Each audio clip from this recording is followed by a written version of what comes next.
तो अगर आप चैनल पर पहली बार आए हो तो चैनल को सब्सक्राइब कर दो और बिना किसी देरी के हीरोगिरी शुरू करते हैं। नंबर 1, तो मूवी की शुरुआत होती है क्रिप्टन पर काल-एल के जन्म से, और काल-एल के जन्म होते ही हमें एक सीन दिखाया जाता है जिसमें क्रिप्टन के मून के टुकड़े हो रखे होते हैं। अब कुछ समय पहले ही जैक स्नाइडर ने खुद बताया कि इस मून का ये हाल किया है ओरिजिनल डूम्सडे ने, वो डूम्सडे जो ऑलरेडी एग्जिस्ट करता है डीसीयू में। यानी कि डीसीयू में टोटल 2 डूम्सडे हैं, जिनमें से एक को हम बीवीएस में देख चुके हैं।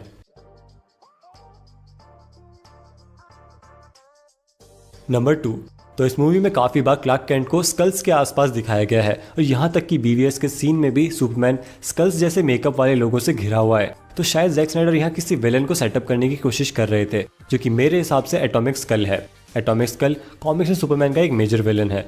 हो सकता है मैं ज्यादा सोच रहा हूँ, पर कोई नहीं, आपको एक नए विलन के बारे में तो पता चल ही गया।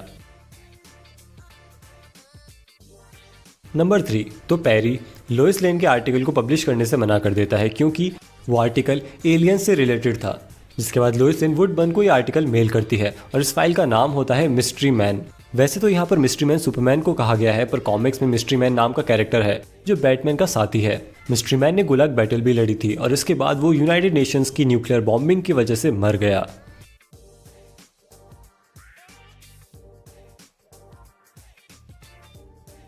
नंबर 4, जब क्लार्क कैंट को कुछ बच्चे परेशान कर रहे होते हैं तब बैकग्राउंड में एक ट्रक रिपेयर सेंटर होता है जिसका नाम होता है सुलिवान्स ट्रक एंड ट्रैक्टर रिपेयर। ये रेफरेंस है क्लो सुलिवान का, जो कि सुपरमैन की बहुत अच्छी दोस्त है, लोइस लेन की कजन है और जस्टिस लीग की एक मेंबर भी है। क्लो सुलिवान जिमी ओल्सन की गर्लफ्रेंड भी रह चुकी है।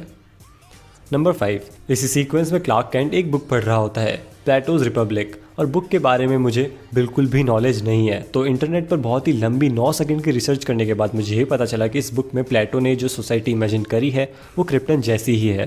क्रिप्टन को एल्डर्स रूल करते थे और लोगों को क्लासेस में डिवाइड किया गया था, वर्कर्स, वॉरियर्स और लीडर्स, जहाँ सब लोगों का कुछ फंक्शन था और उनको उसी तरह की एबिलिटीज दी जाती थी ताकि वो सोसाइटी में उस फंक्शन को नेचुरली कर पाए।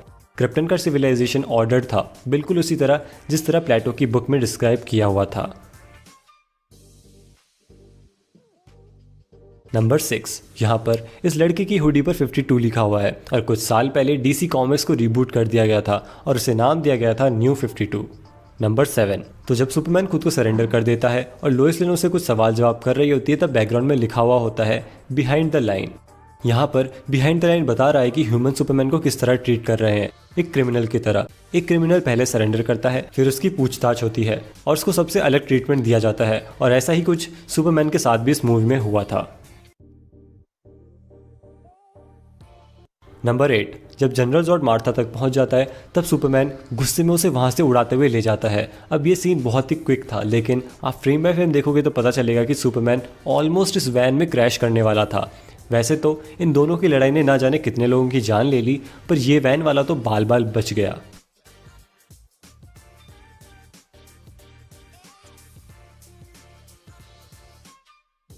नंबर 9, स्मॉलविले की फाइट के दौरान ये क्रिप्टोनियन सोल्जर थंडर 11 नाम के पायलट के जेट पर कूद जाता है, और थंडर 11 इजेक्ट कर पाता उससे पहले वो उसके सर को पिचका ही देता है। ये बहुत ही ज़्यादा डार्क था, हालांकि कोई नोटिस नहीं कर पाया था।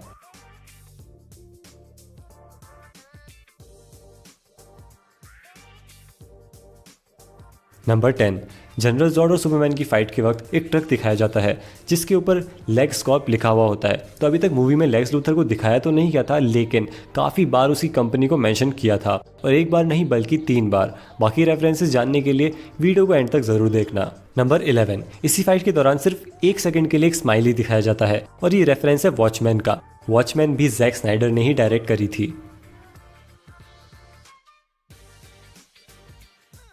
नंबर 12, तो इस मूवी में ह्यूमर तो बिल्कुल भी नहीं था, लेकिन इस सीन में सुपरमैन के पीछे लगे इस बोर्ड पर लिखा होता है 106 डेज विदाउट एन एक्सीडेंट, पर थोड़ी सी फाइट के बाद 1 और 6 तो नीचे गिर जाता है और रह जाता है 0 days without an accident.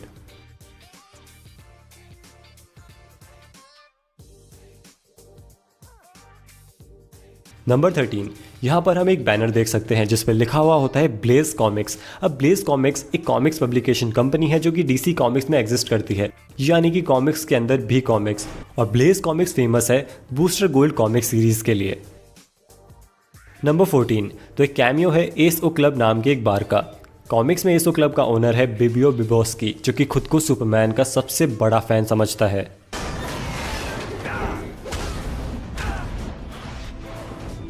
Number 15, तो डीसी में स्टार लैब्स नाम की एक लैब है जो कि काफ़ी बार कॉमिक्स में दिखाई गई है।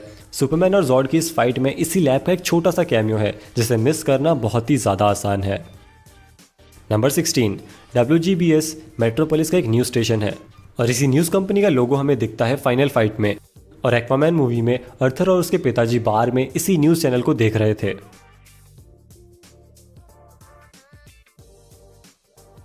नंबर 17, यहाँ पर हमें उटोपिया कसिनो का एक बैनर दिखाई देता है। उटोपिया कसिनो को ओन करता है टोनी गैलो। कॉमिक्स में टोनी गैलो सबसे पहला इंसान था जो क्रिप्टोनाइट को सुपरमैन के कांटेक्ट में लेकर आया, उसकी वीकनेस को एक्सपोज करने के लिए।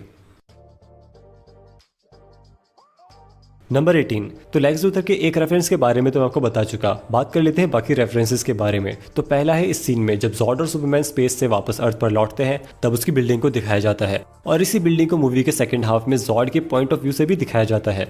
क्लार्क कैंट को घर पहुंचाता है लेक्स कॉर्प का एक सेमी ट्रक, और लास्ट है मूवी के फाइनल फाइट के वक्त। नंबर 19, बैटमैन का इकलौता रेफरेंस है इस सीन के बैकग्राउंड में जहां एक पोस्टर लगा होता है जिस पे लिखा है keep calm and call Batman.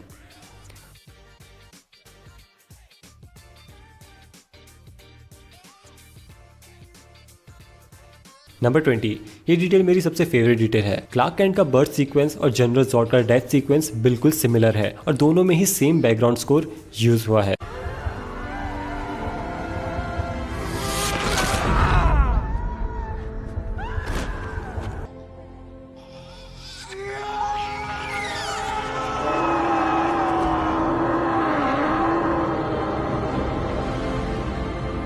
आपको ये वीडियो अच्छी लगी हो तो इसे लाइक कर दो, इसे अपने दोस्तों के साथ शेयर कर दो, और हाँ, चैनल को सब्सक्राइब किए बिना कोई नहीं जाएगा।